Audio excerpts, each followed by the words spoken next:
Assalamualaikum warahmatullahi wabarakatuh. Alhamdulillahi wa kafa, wassalatu wassalam ila nabiyil mustafa, amma ba'd. Rabbi syrah li sadri wa yassir li amri wahlul 'uqdatam min lisani yafqahu qawli. Bersyukur kepada Allah Subhanahu wa taala. Allah masih memberikan kepada kita kenikmatan yang tak terhingga, dan yang terpenting adalah nikmat diberikannya kesempatan oleh Allah Subhanahu wa taala untuk beramal di bulan suci Ramadan kali ini. Kaum muslimin, shaimin dan shaimat, para pemirsa yang dirahmati Allah. Pada kesempatan kali ini kami akan menyampaikan tentang cerita orang-orang yang bagus ilmunya, baik amalnya, dan soleh dalam keilmuannya, atau soleh dalam ibadah yang kepada Allah Subhanahu wa taala. Dia adalah golongan tabi'in. Namanya adalah Sa'id bin Musayyib. Sa'id bin Musayyib, kalau kita pelajari, dia nama kunyahnya adalah Abu Muhammad.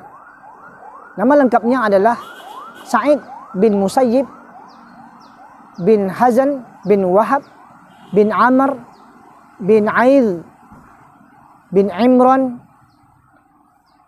bin Maqdhum bin Yuqdhah al-Quraisy al-Maqdhumi al-Madani. Beliau adalah tokoh keilmuan atau tokoh ulama pada zamannya.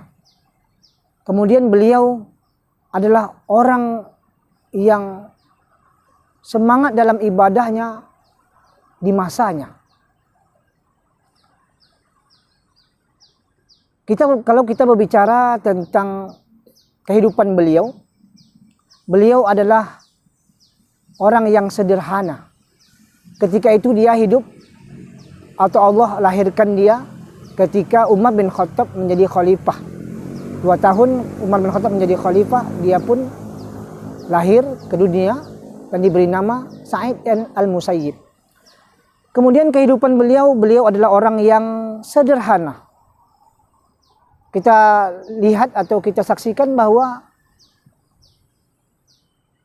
kepalanya atau rambutnya dan jenggotnya penuh dengan warna putih atau uban.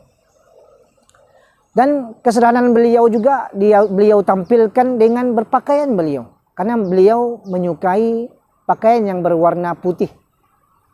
Bahkan ada orang yang mengatakan bahwa Sa'id bin Musayyib ini belum pernah mereka lihat memakai pakaian yang berwarna kecuali warna putih saja. Itulah kesederhanaan beliau dalam berpakaian ataupun dalam berbusana. Dari keilmuan beliau banyak mengambil hadis-hadis yang diriwayatkan oleh sahabat-sahabat Rasulullah Sallallahu Alaihi Wasallam. Di antaranya Umar bin Khattab, Ali bin Abi Thalib, Utsman bin Affan, Aisyah binti Abu Bakar, Bilal bin Rabah, Abu Hurairah, dan banyak lagi sahabat-sahabat Rasulullah SAW yang beliau ambil hadisnya sampai kepada Rasulullah Sallallahu Alaihi Wasallam. Bahkan beliau juga meriwayatkan hadis, ulama-ulama Madinah ketika itu banyak meriwayatkan hadis dari beliau. Dari keilmuan beliau, banyak dari orang-orang Madinah meminta fatwa dari beliau karena mumpuninya atau keilmuan beliau yang sangat banyak.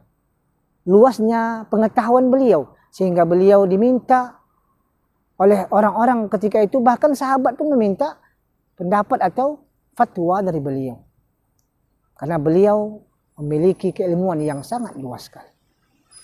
Umar bin Abdul Aziz ketika itu menjadi gubernur Madinah, beliau juga meminta pendapat Sa'id bin Musayyib sebelum beliau memutuskan suatu perkara.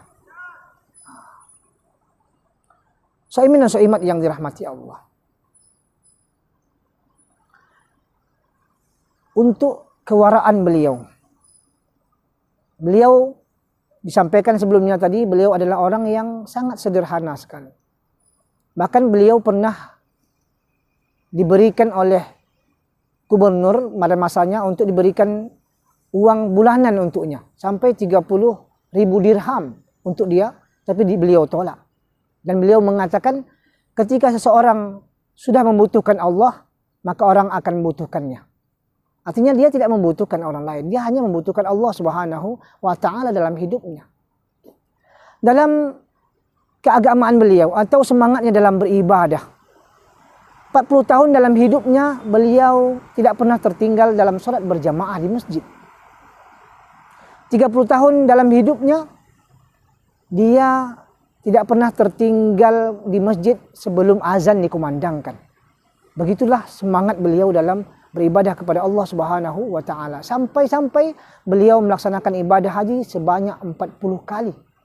Saking semangatnya beliau dalam mendekatkan diri kepada Allah Subhanahu wa taala. Kemudian adakah beliau mendapatkan ujian? Pasti ada. Karena setiap manusia pasti diuji. Apalagi beliau adalah ulama, pasti diuji oleh Allah Subhanahu wa taala. Allah firman dalam surah Al-Ankabut, A'udzubillahi minasyaitonirrajim. Bismillahirrahmanirrahim. Alif lam mim. Ahasiban nasu ay yutraku ay yaqulu amanna wa hum la yuftanun. Allah yang lebih mengetahui maksudnya. Apakah manusia mengira bahwa mereka akan dibiarkan sedang mereka mengatakan aku beriman kepada Allah, sedangkan mereka belum diuji? Beliau Sa'id bin Musayyib banyak ujian yang didera oleh karena beliau di hadapan beliau. Beliau mendapatkan banyak ujian dari Allah Subhanahu wa taala, khususnya dari pembesar-pembesar atau khalifah-khalifah ketika itu. Di antaranya Abdullah bin Zubair ketika menjadi khalifah, dia mengutus atau mewakilkan Madinah kepada Jabir bin Aswad. Ketika itu Jabir bin Aswad meminta kepada Sa'id bin Musayyib untuk membaiat Abdullah bin Zubair. Tapi hal itu dipending atau ditahan dulu oleh Sa'id bin Musayyib karena situasinya belum kondusif ketika itu. Sehingga marahlah Jabir tadi, beliau dicambuk atau didera sebanyak 60 kali. Bahkan beliau diarak di keliling kampung. Maka ketika hal itu terdengar oleh khalifah, maka khalifah marah dan mengirimkan surat untuk meminta maaf kepada Sa'id bin Musayyib tadi. Dan banyak lagi musibah-musibah atau ujian yang diterima oleh Sa'id bin Musayyib. Dan jangan lupa setiap musibah atau ujian yang diterima oleh kita, yang diterima kita, yang Allah berikan kepada kita, itu adalah untuk menaikkan iman kita, untuk meningkatkan iman kita kepada Allah Subhanahu wa taala. Maka dari itu kaum muslimin rahmati Allah, kesimpulannya bahwa sahabat ini atau para tabi'in ini yang bernama Sa'id bin Musayyib adalah orang yang alim dalam ilmunya, orang yang semangat dalam ibadahnya, dan orang yang sabar. Semoga Allah Subhanahu wa taala menjadikan kita mendekatkan diri kepada Allah Subhanahu wa taala dan mencontoh para sahabat Nabi dan tabi'in dan menjadikan mereka sebagai idola kita dan mencontoh kepribadian mereka dalam beribadah kepada Allah dan keilmuannya. Subhanakallahumma wa bihamdika asyhadu an la ilaha illa anta astaghfiruka wa atubu ilaik. Assalamualaikum warahmatullahi wabarakatuh.